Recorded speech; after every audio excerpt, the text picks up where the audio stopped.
Hi everyone, and welcome to XRHQ Live. It is great to have you all here, and most of all, it is great to have two fabulous guests here, Hala Darwish and James Hustler. Really appreciate you both joining me today here. And I'm super excited to hear your stories and to tell the story of how you're engaging with cutting-edge emerging technologies. Maybe we'll start with a little bit of an introduction, and over to you, Hala, to talk about what you do, and then James will be over to you in a second. Well, thank you, Jeremy, and thank you all for being with us today and for the invitation. I'm Hala Darwish. I'm an associate professor at the University of Michigan, and I hold a joint appointment also at the Department of Neurology. And I do research on cognitive and affective function, also known as mental health research. And to you, James, right now, to Yeah. introduce yourself. No, thanks for setting this up, Jeremy. Yeah, I'm James Hustler. I created an app called Explore POV on Apple Vision Pro. I create immersive video, and Explore POV on the Apple Vision Pro basically is an app that allows people, wherever they are, whatever their circumstances, to be transported to somewhere else. And we focus on beautiful places, so lovely nature scenes all around the world. So we now have this community of we call it explorers, traveling all over the world, but without having to actually go in person. And this is unlocking some really exciting possibilities for people. And one of them is the potential to help in various places. One of which being healthcare, and that's what linked me up with Hala. And James, very quickly, what inspired you to actually build Explore POV in the first place? Yeah. Well, I'm a cameraman, a videographer by trade, so I've always been in the I guess in the industry of like selling experiences and allowing people to feel like maybe they could be somewhere or see what it's like before they're actually there. And back in sort of the COVID years, I was living in a motorhome actually in New Zealand, and sort of every day traveling around, seeing these really beautiful places. Sort of free, but meanwhile all the people I really cared about were overseas and they were having a really hard time. And I kind of was like, wow, like I'm seeing these beautiful places, like how could I share it with them? And not just share it so they could see it, but so they could really feel like they're there. So I sort of went on this journey of making these really high quality immersive videos that wrapped around you and made you feel like you're in these scenes. But I couldn't actually play them back and I couldn't share them. And Apple announced the Apple Vision Pro a few years ago, and I was like, "Wow, this is a good consumer headset, and it has a very high quality display." So I grabbed a Vision Pro. I was first in line for their release. Loaded my videos in. That was my plan, and I thought, "Wow, that will be the end of this project." And sure enough, I got the Vision Pro, but I couldn't load my content in. So I thought, "Oh, I will figure it out myself." And I made my own app with no previous experience, and the videos played and they were fantastic. And that could have been the end of the road, but I hit publish on this app and it went out publicly and the response was just phenomenal. It seemed that it wasn't just me that thought this was quite a compelling thing. A lot of other people did. And, it's grown a lot since. And one of those people was Hala from the University of Michigan. And Hala, tell us, how did you come across James's application and what relevance does it have for you in your work at the University of Michigan? Yeah, well, let me, Jeremy, before we dive in more into the research and how I got to know James, I have to do a quick disclaimer. This is what we're discussing, what I'm discussing today is early stage research, and it's not a medical advice. And virtual reality devices, the Apple Vision Pro is available on the market, but it's not an FDA approved medical device. And I'm by no means suggesting it is what we are currently doing as an alternative or replacement to any current mental health treatment. Because research and clinical research in particular goes into stages, and we are at a very early stage, and we are at feasibility stage, and I can talk about that in a moment. So back to what inspired me. I am very interested in the relationship of mental health and the environment, and because our brains and our mental health respond very well and our thoughts to our sensory world and what's around us. And nature in particular has a lot of benefits that has been proven. So in reality, um, what inspired me is that okay, so many people do not have consistent access to this kind of environment or nature in particular, whether it is accessibility issues and like when I first started this work, I was living in a very urban environment where there was very little nature that's available to people. Very urban city, very dense, a lot of pollution also, and also people can have access issues related to motor deficits, like because of disabilities as well. So I started working and looking into the virtual reality as an alternative option so that we can have that access to nature because of all this benefits that is already shown in science that it affects mental health positively. Okay, can we do the same? Can we have the same impact if we use technology? At the time when I started working on this, and that was 2019, um, the technology wasn't actually helping that much. It wasn't ready for it, and I So sorry, Hala, to interrupt very quickly. Did you try using virtual reality before in yeah, 2019? yes, I did. I tried. Well, obviously, the Apple Vision Pro was not on the market yet, so it was with other models, and we tried to do it with 360 degrees videos, and it failed. And James is very familiar with what I'm describing. It loses a lot of resolution and it gives a lot of motion sickness, and it wasn't really ready for what I wanted to do. I had the idea, but the technology wasn't at this at that stage yet. So we had to resort to an alternative just to get the work moving, and we used the 3D animated nature that came with the machines at that time. And still, even with the 3D, we got good feedback from the participants I was working with, and these are individuals with multiple sclerosis. And So this then is like computer generated graphics, right? Where it's not a exactly. video of the real world. Okay. Absolutely, but still, it's immersive. It was beautiful, it's a beautiful environment to be in. But that's not what I really wanted. And so in 2023, the Apple Vision Pro came to the market, and the idea was still lingering in my head. I went to an Apple store and to test it out to see what this machine is doing. And we also were thinking with the media people here at the university that a solution to all of this is to get a 180-degree environment instead of a 360. So, and I think that was also along the lines that James actually figured, like solved the problem without And us knowing each other. can I quickly interject to James actually to explain to us Absolutely. in layperson terms, James, like Yeah. what is 360, what is 180? Why did you choose the direction you went in for Explore POV? Yeah.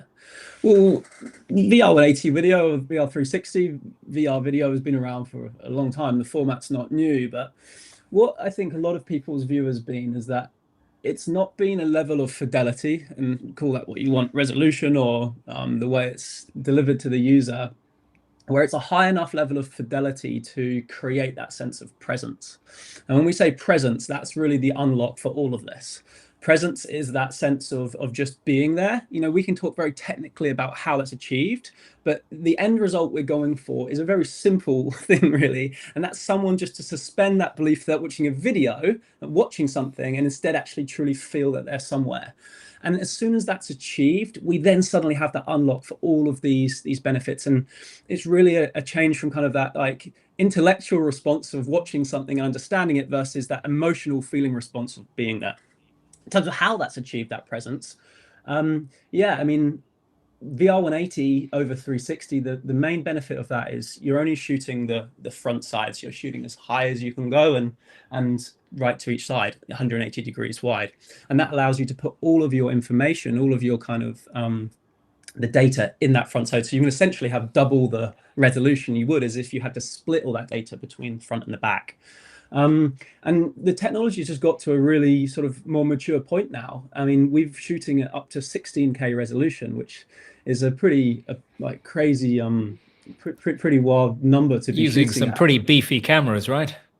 Definitely, yeah. I mean, the hardware's really come on, and the workflow as well. And you know, that is in large part to new formats like Apple Immersive Video, which allows us to, as creators, to capture these scenes and then deliver them out to users on the Apple Vision Pro.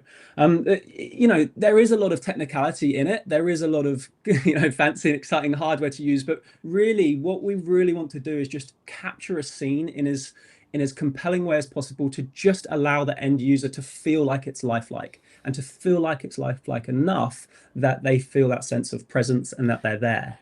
And then when they're there, I mean, that's when the magic happens. And I'm sure Hala can speak to that. And this is exactly what you're trying to pursue, Hala, right? Exactly, because nature in particular, which is the environment I'm interested in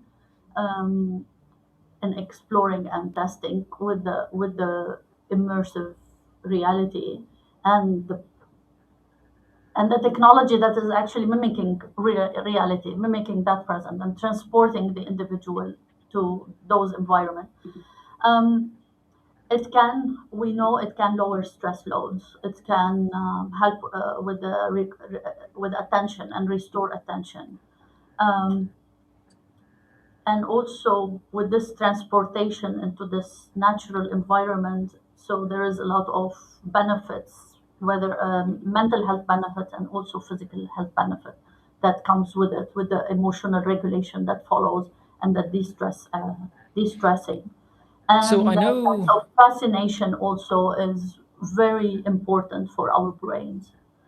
and I know we talked about depression and anxiety. Are there any other areas that you're trying to explore the potential of this technology for? I'm into more into mental health aspects myself. That's what my research is focused on. But I know that virtual reality has been used in other modalities and for other treatments. So it's not new. The use of virtual reality is not new in medicine. There has been a lot of work on the efficacy of using virtual reality for the treatments of phobias, for instance. So it's doing exposure, type of exposure work for certain phobias and the safety of the virtual environment, and performance anxieties and trauma related triggers. In neurology in particular, there has been a lot of work on for mobility rehabilitation, gait and balance. Um, Also for pain And management and distraction before going into surgery, as there has been a lot of also studies looking at the use of virtual reality for that. yeah, so there's a real wide range of potential use cases in healthcare there. And James, I know you're not a researcher yourself, but you're definitely embedded with a lot of people using your technology, using your software. Have you seen anything anecdotally, feedback that you've received from the people that use your application indicating any potential benefits they've seen? And although it's not an experiment, a scientific experiment per se, it's very interesting to hear this sort of feedback and how people are approaching the application and finding value in it. Yeah, totally. I mean, I built a travel app, right? That was the initial idea, just to travel, and it turns out maybe that's not what we've made at all. We've got people all around the world, Jeremy, contacting us by the hundreds, saying the impact that the app and these experiences are having on them, and that's been completely a surprise to me. I mean, people who are physically unable to travel, contacting me and saying that, you know, for the first time they've been able to hike a mountain or kayak in a river, and they're not people that are watching these videos and these experiences. They're truly feeling like this is a first for them, and that's coming with a great experience, but it's also coming with incredible emotional response in, you know, their improvements to their mental well-being. You know, people are using this to relax before stressful or after a stressful day's work. We're having, you know, there was one person left a review just at the end of this year, just finished, to say they don't think they would have made it through the year without the use of Explore POV. I mean, that's really quite a profound thing to say, and has massively opened my eyes to actually the impact it has. Because I approach all this as kind of a technical challenge and as a technical mind, but really I think it's the real excitement here is in the incredible like emotional responses it's creating, and it's those emotional responses which have been the massive surprise. But the thing is, on my side, Jeremy, that they're all really anecdotal. Like, I have hundreds of messages, and I believe this to be this real correlation between using this technology and watching these experiences and having these benefits to mental well-being. But I don't have any evidence, and I don't think belief isn't evidence, right? So that's why I'm partnering with Hala on this, and that's why that really made sense to do, because, you know, we might believe this anecdotally, but we need that data. Absolutely, absolutely. And it's fantastic to hear even the anecdotal feedback you're getting from people and the societal benefits that could potentially be seen once the research is done. And hopefully we will see that. And going back to you, Hala, about your experiment, how are you conducting it? You know, what's your methodology?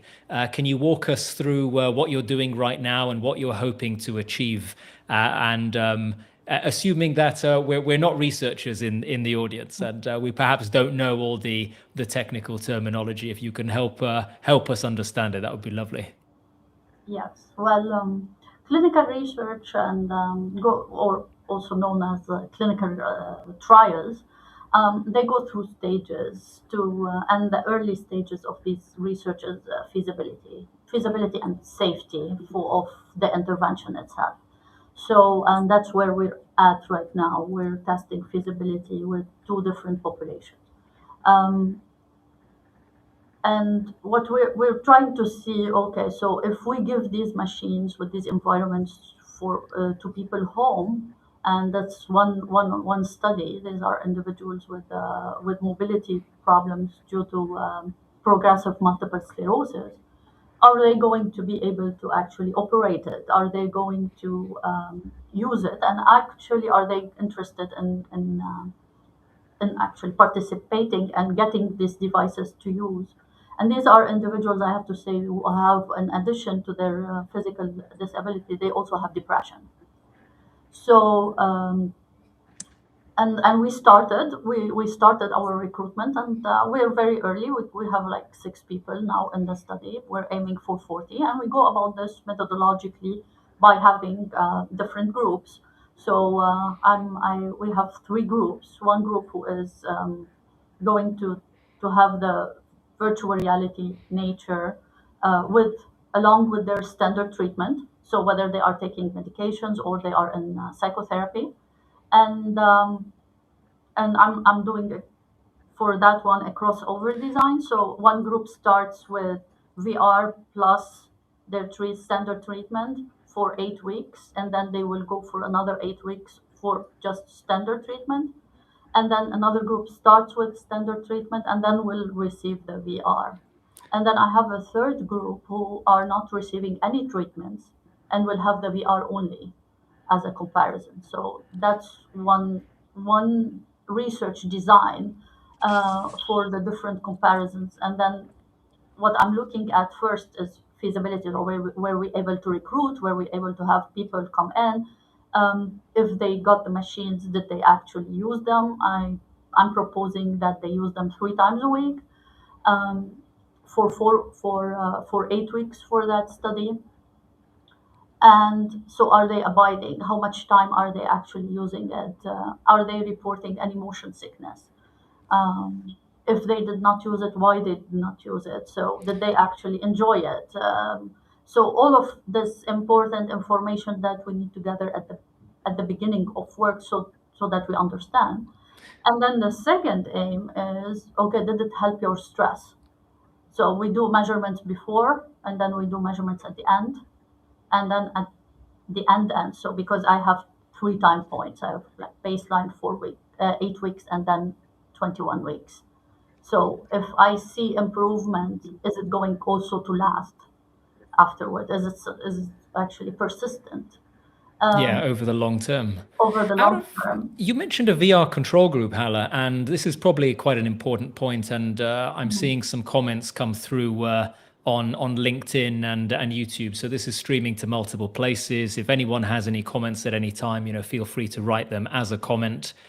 Questions, concerns, thoughts, anything like that, and we'll try to address them in the time we have. But one of the questions is, you mentioned VR only as a control group.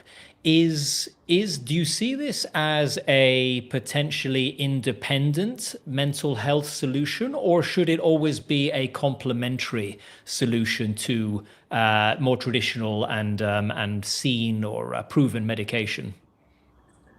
Um, on, this is my personal opinion, but it's not data. Personal opinion is not data. I don't know the answer to that. That's why we are actually looking into this and testing it and have that comparison group.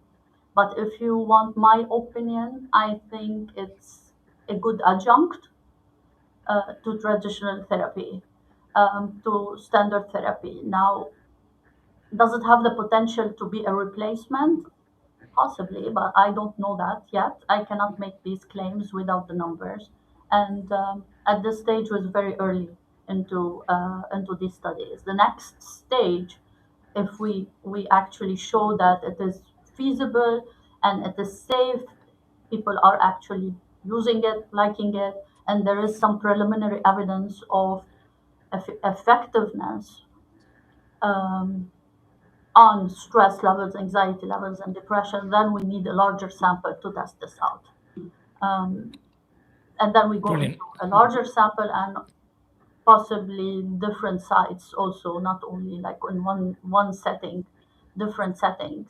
And that's when we can start having conclusions of the sort of like, oh, maybe it is a standalone therapy, or no, maybe it's working better as an adjunct. But we are not there yet to make these claims.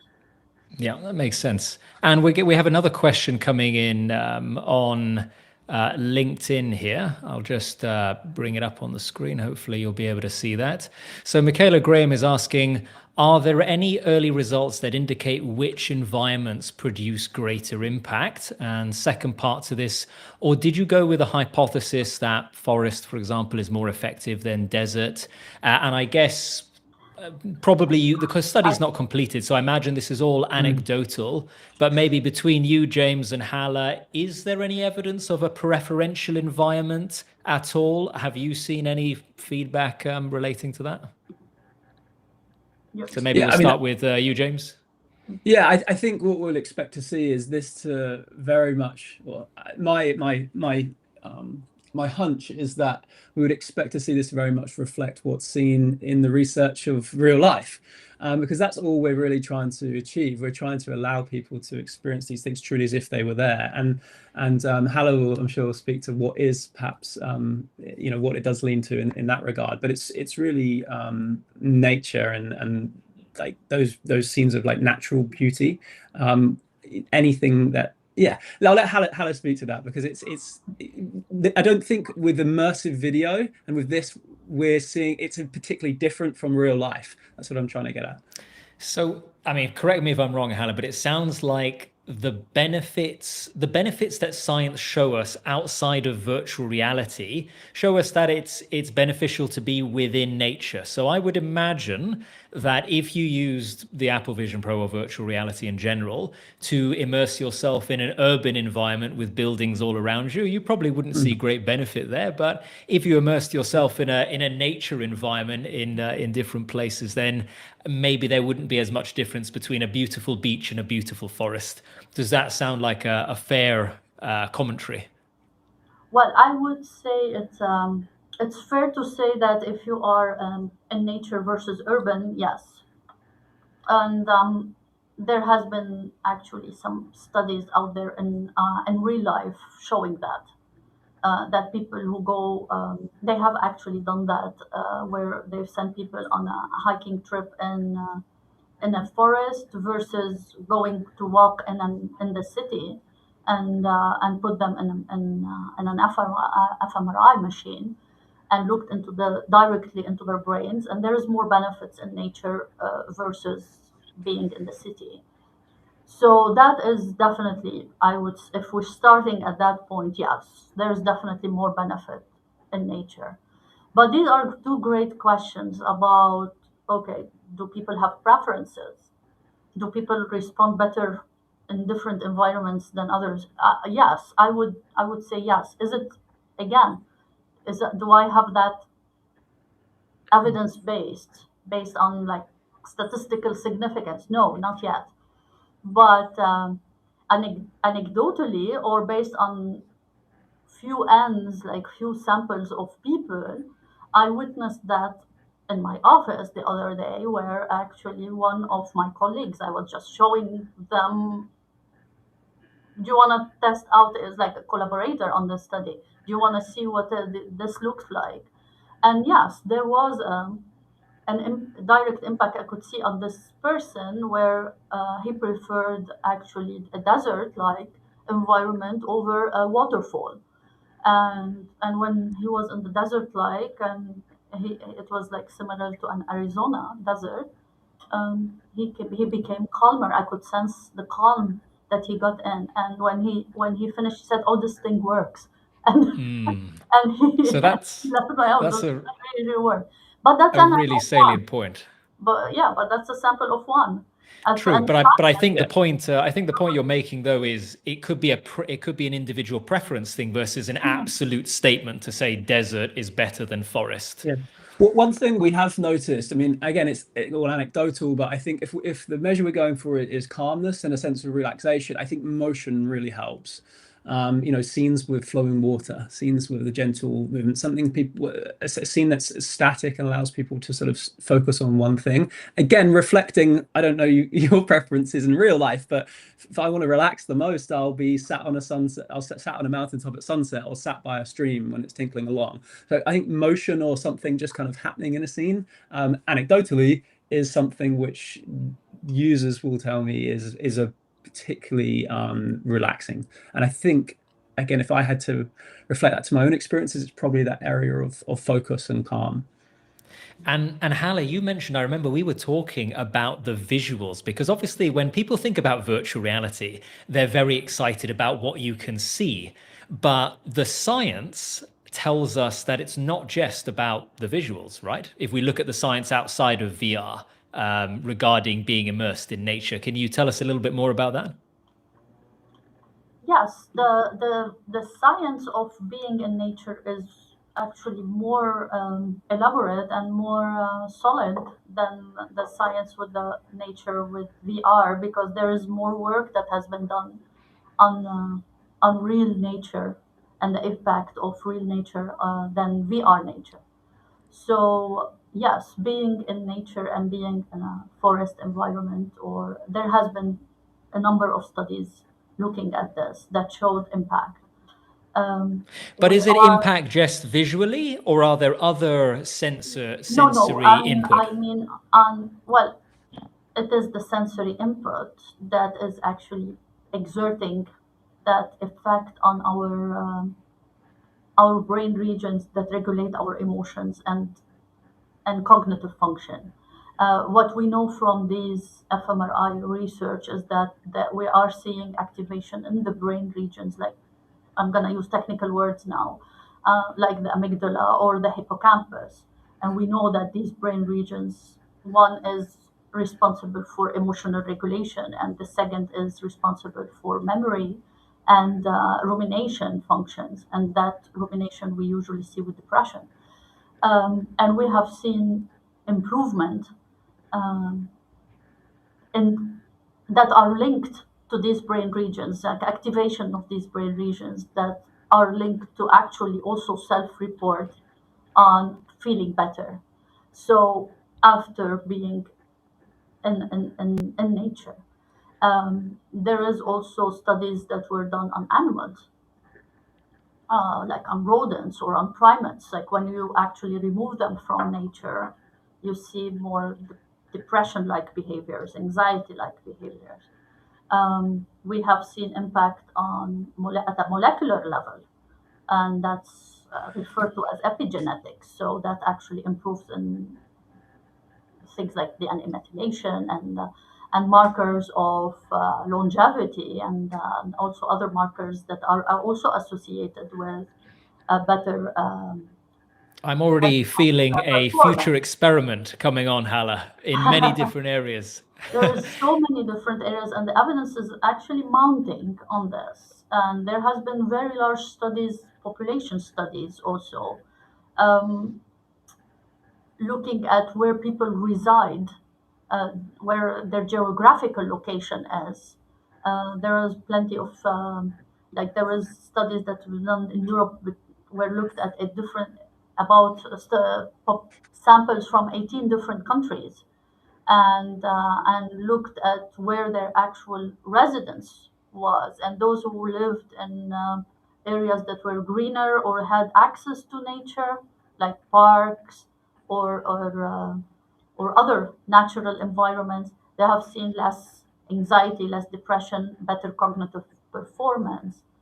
I have one research that actually looked at older Mexican American residing here in the United States, and we have found that those who actually were residents of greener mix areas uh, had better cognitive function than those who were not in the green mix areas. Yeah, So the what I'm trying to say with all of this is that the benefits of nature is and the restorative functions of nature seems to be well established. We know that.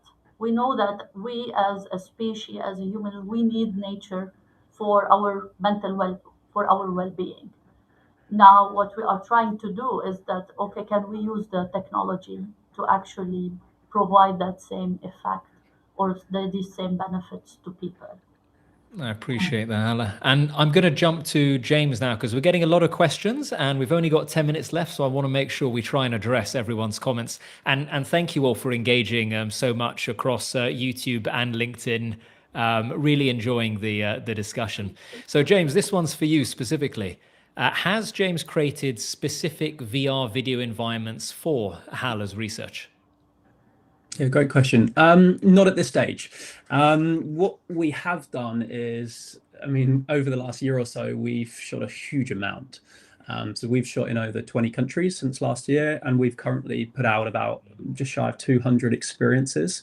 And that's a huge breadth of variety. Every sort of environment physically you can imagine, whether it's that forest, deserts, mountains, beaches, tropical locations, lots of different environments and lots of different scenes and scene types. So what that's allowed us to do is to go to Hala with this huge library of places and then allow those to be curated.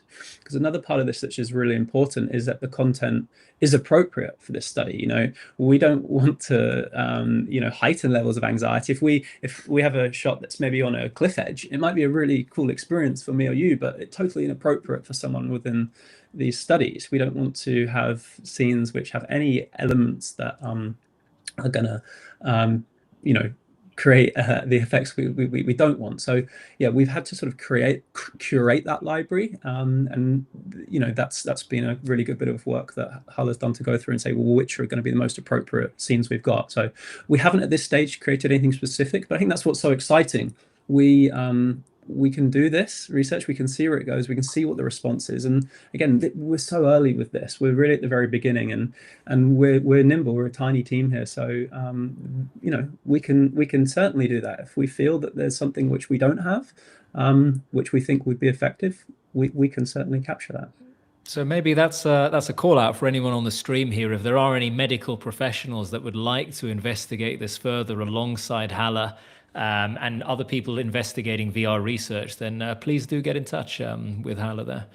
Thank you for that, James. And this question is for, and that was Ryan Schultz, by the way. So thank you, Ryan, for that on LinkedIn. This question is for you, Hala, and it's regarding the experiment design. So Brenda Breitling is asking how many participants in each category will be required to complete the study to provide good research data. Well, we are. Well, this is a feasibility study, so we're okay with the smaller sample size. I have 14, 14, and 12 for these three categories, because yeah. So that's the sample we're going with after some sample size calculation and power analysis that is often done And then to, a to further determine these numbers. And a further build-on question to that, this is from a gentleman on or a lady on YouTube, Begin to Sports Performance, ANA 749, was wondering if you could share more about the participant group for this research. Will individuals from ethnic minority backgrounds, including Afro-Caribbean and African participants, be included? Of course, we don't have any restriction based on race at all. The eligibility criteria or ethnicity. The eligibility criteria is based on disease type. It is right now we are trying to include those who have progressive multiple sclerosis because they tend to have physical disabilities and and depression. But there is no restriction based on ethnic or race whatsoever. And this one's for you, James, from Sean Carroll on LinkedIn. Are there any interactions? I ask as there's research into how immersion plus interaction in XR does positively impact behavioral change. So I suppose it's two questions, and maybe the first one, are there any interactions for you, James? And then Hala, if you want to comment on the immersion plus interaction side after that. Yeah, I mean, if we're talking about interactions with those environments, I'm guessing that's what they're referring to. I think that is it, yeah. Yeah, no, I mean the format specifically is video format, so it's a sort of passive thing. You're sat there and you're watching. So at this stage, no, it's just really the scenes themselves and the sort of responses those will garner from people. So no, not at this stage, but you know, again, this is what's so exciting. We're early, and we can certainly explore lots of different avenues with this. Yeah, perfect. We are asking people to evaluate the environment and evaluate their experience, like to give feedback about the immersion itself. But it's not interactive at this point. Brilliant. Thank you both for that. And thank you, everyone, for the questions. We've only got a few minutes left, so I'm going to power through one or two more of these. This one is a long one. Let's see. Oh, it does display. I'll read it out, though, for those who can't see it. So this is Laura Kusumoto on LinkedIn, who's asking, will Dr. Darwish describe the content of the VR used in her research publication? As this paper by Dr. Susan Persky and Megan Zhao explains, the VR research literature often lacks information about the content that is used, making it more difficult to glean which aspects of the content are more effective. So I guess in summary, will you note down, Hala, the environments that you're going to use in the paper that you publish? Yeah, absolutely. I usually do not gatekeep anything when I am publishing. That's not the aim of all of this. I do describe everything that we have done and the process that we went through. And James hinted, already said that we did some curation there to decide on which environments to include. And I definitely would report that as part of the process, as part of the methodologies that we've used to decide on what environments to include in the VR and what that VR was, and how the participants actually interacted with these scenes, and if we've seen any differences between different environments. Thank you, Hala. And this will be the last question that we take because we're running out of time now. And it's coming from Stephen Dover on YouTube. Have you, and it looks like it's more at James, this one, have you considered adding a social interaction with it, like using SharePlay with a group of people who are all watching the same immersive experience together? So for those who don't know, you do have the ability on some Vision Pro applications to have this shared experience where your digital personas are in the same experience together and you can see each other while all being in that same digital experience. Is that on the roadmap for you at all, James? Yeah, 100%. I think anything that makes this so on the app side, on the sort of consumer app side, definitely. I mean, yes is the answer. I'd love to make this more of sort of a multiplayer experience. I think that's probably one of the things in lots of the hardware that's out there and the software that's out there. Like, I think the more multiplayer that these whole experiences become, the more successful these products will be. And I believe in the technology. I want it to be as mass market as possible. So in our own product, in our own app, definitely. I think to be able to experience this yourself but share it with the people you care about as well is really quite compelling. And you know what, one of the coolest bits of feedback I got was a chap who called Usman. He can't physically travel. He was the guy who hiked a mountain for the very first time. He said one of the most amazing things about this, James, he said, I watched this, I hiked this mountain, and then I took it off and I put it on my daughter, and she hiked the mountain, and that we shared that experience together. And I like for him, like, that was genuinely a shared experience, as if he'd done that and gone and done that experience with his daughter, something he would never be able to do physically. So yeah, if they could both be in there together at the same time and they both had their own Apple Vision Pro, like that would be pretty cool. Yeah, it's a beautiful story. And I think most people think of virtual reality as a very isolating technology. And I've always championed for many years that it is, in fact, the very opposite, as long as you use it in the right way with the right experiences. So, fantastic feedback to hear. And yes, thank you for the question. Yeah. Just on that, I mean, I think that is the real clincher. People, I think, do think it's quite isolating, and it might be counterintuitive to think, we're talking about nature here and the benefits of nature. Why are we strapping a computer on our face? Like, there's a lot of sort of preconceptions people have. But I think the thing to really, for me, and the app itself, and I talk to people about it, it's that there's a lot of people all around the world for all number of different reasons that can't physically travel. They can't be in other places. And I think what this technology is unlocking and facilitating are experiences that would never happen otherwise. And I think that's the thing to remember. Yes, ideally, these people would be able to maybe be in these locations and see it firsthand. But if they can't, and that's never going to happen, what an amazing position for us to be in, to now have technology that maybe facilitates something that can give them some aspect of that same response and the benefits that come with it. And I think when you really think about that and you think about what we've got to with this technology, all of the implementations of that, whether it's in healthcare, conservation, education, like, they're really quite profound. I think we probably are sitting on the start of something really quite exciting. And that's certainly what motivates us to be working in this space. A beautiful story, as Michaela has said on LinkedIn. And so we're in our last minute now. So very quickly, Hala, over to you for this final question. When will we be able to review the results of your study, do you think?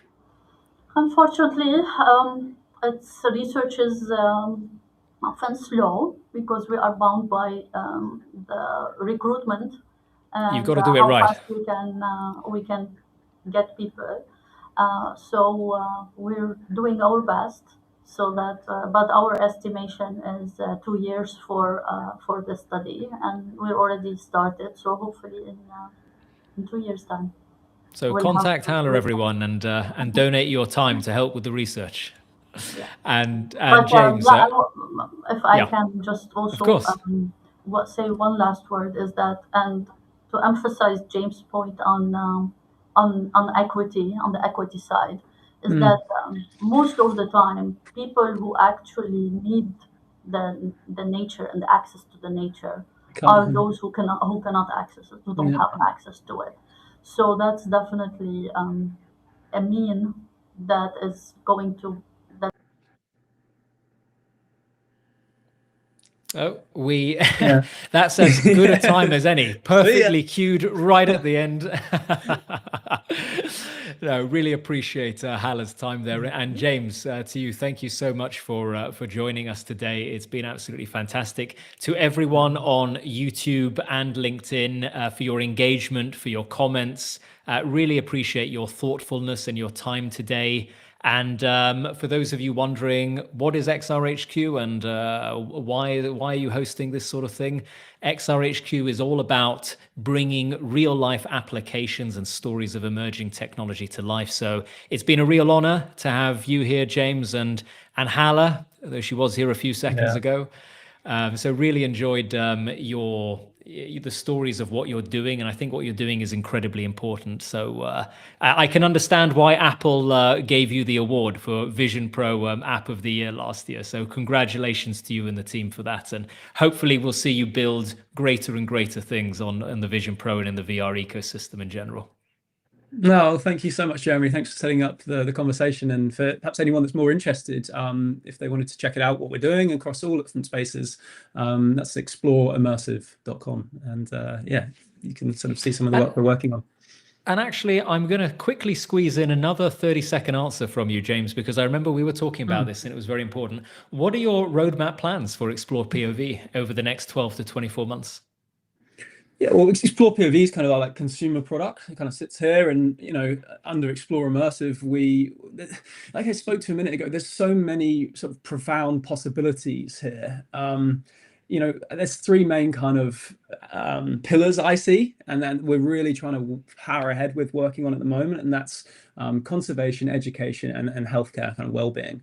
And when we think about those, they're all areas which could benefit so massively from just someone able to be somewhere else, whether that's a decision maker in a city understanding of conservation needs of a remote area to sort of get them emotionally invested, or whether it's education, taking students to a location or a jungle or an ancient city site to understand it better, or indeed in healthcare in the sort of avenues we've been talking about. Like, all of these can benefit, and we're working in all of them. And we're running this study with Hala. We're doing similar things in conservation. We're doing similar things in education's pilots, because again, like I said, we've got this technology now, and the possibilities that it unlocks are so overwhelming and they're so wide. So I'm really motivated to put work in areas all over the place where I think it could be really beneficial, and in areas which I really believe in. And yeah, for the roadmap for us, like, we're going to keep Explore going along. We're going to keep delivering those experiences to people all around the world who can't be there in person.